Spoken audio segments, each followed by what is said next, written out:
They served years in jail. And if you look at the American public is tired of it. President Donald Trump defended his decision to pardon nearly 1,600 Capitol rioters. That's where we're starting the 7 from the Washington Post. I'm Hannah Jewell. It's Wednesday, January 22nd. Let's get you caught up with today's 7 stories. Yesterday, Trump gave the first news conference of his second term in office. He defended his grants of clemency to January 6th rioters who were convicted of assaulting police officers and of seditious conspiracy against the U.S. He called the sentences of the leaders of the far-right Proud Boys and Oath Keepers groups ridiculous and excessive. And he dodged a question about his decision to pardon a man who drove a stun gun into a police officer's neck. The response from Republicans to these pardons has been strikingly muted. Several senators even came out in support of the move. Trump's pardons have alarmed experts who say they could breathe new life into extremist movements. Earlier yesterday, Trump attended a prayer service at Washington National Cathedral. It was the last of his inauguration events. Episcopal Church Bishop Marianne Budde made a direct appeal to the president on behalf of immigrants and LGBTQ people. In the name of our God, I ask you to have mercy upon the people in our country who are scared now. There are gay, lesbian, and transgender children in Democratic, Republican, and independent families, some who fear for their lives. Trump didn't speak at the service, but this morning on social media, he demanded an apology from Budde.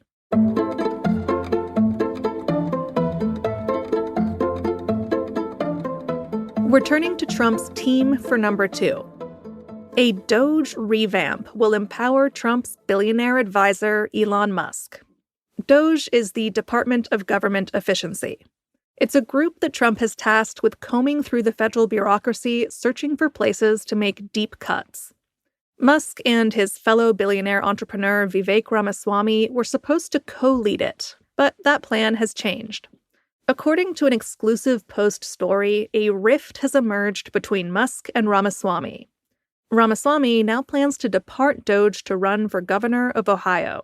Deep differences over how the project should operate helped spur him to leave. His departure leaves Musk to run the group. His team will have sweeping access to operations at federal agencies. Meanwhile, Musk is under scrutiny for a gesture he made at a rally following Trump's inauguration. Some say it resembled a Nazi-style salute. It has drawn criticism from the president's political opponents and has emboldened his fans on the far right.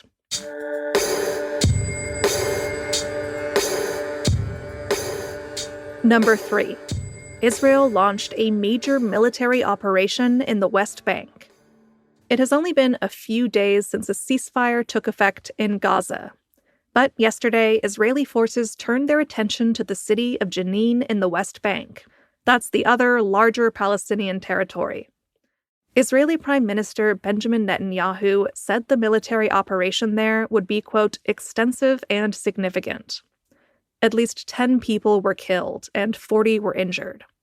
The military assault began just hours after Israeli settlers rampaged through Palestinian villages in the West Bank. They targeted homes, businesses, and vehicles. On Monday, President Trump rescinded sanctions that the Biden administration had imposed on Israeli settlers accused of violence against Palestinians. And yesterday, Trump's nominee for ambassador to the United Nations, Representative Elise Stefanik, told a Senate confirmation hearing that she believed Israel has a, quote, biblical right to the entire West Bank.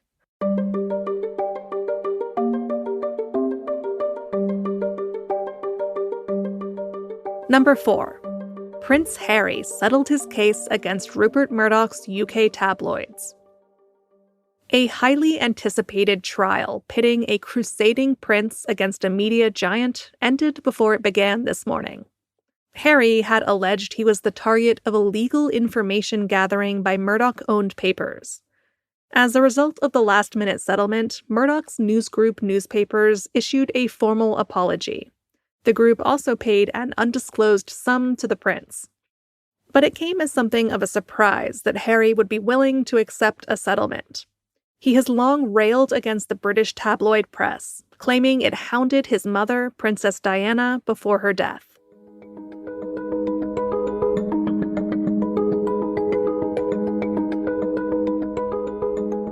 A winter storm brought rare snow to the southeast yesterday. That's our fifth story. Blizzard warnings and bitter cold swept through a stretch of the country that is typically more concerned about hurricanes. Snowball fights broke out in the French Quarter of New Orleans. People went sledding in Houston, and Gulf Coast beaches were blanketed with snow.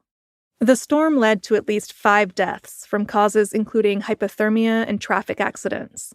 Snow and ice brought road travel to a halt in some places. Tens of thousands of people lost power, flights were canceled at major airports, and schools closed. The cold isn't over yet. Temperatures are forecast to dip into the teens during the nights ahead.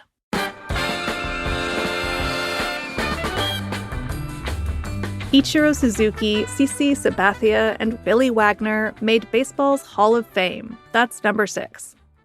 Ichiro was a near-unanimous pick, making all but one ballot from the baseball writers who vote for the Hall. He was an outfielder from Japan who joined the Seattle Mariners in 2001 at the age of 27 and played for 19 MLB seasons. Despite his late start, he collected more than 3,000 hits. Sabathia was a starting pitcher who struck out 3,093 batters and won 251 games for the Cleveland Indians, Milwaukee Brewers, and New York Yankees. And Wagner, also a pitcher, was a hard-throwing, dominant closer.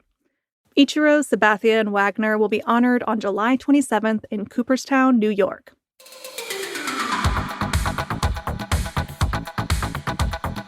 And at number 7, rats have been feasting on drugs held by Houston police. Police officers hold on to all sorts of things as potential evidence. In Houston, police say their evidence lockers are full of items like backpacks, ATMs, and bikes. They also have hundreds of thousands of pounds of marijuana, and apparently the local rats can't get enough of it. One official described the rodents as, quote, drug-addicted rats. So an effort is underway to clean up the evidence rooms in Houston, but it's a tricky operation. Officers often hold on to evidence for decades because it's hard to say what might become valuable in future investigations. But there is a plan to discard narcotics evidence obtained before 2015 that no longer has value. So those rats better enjoy it while they can.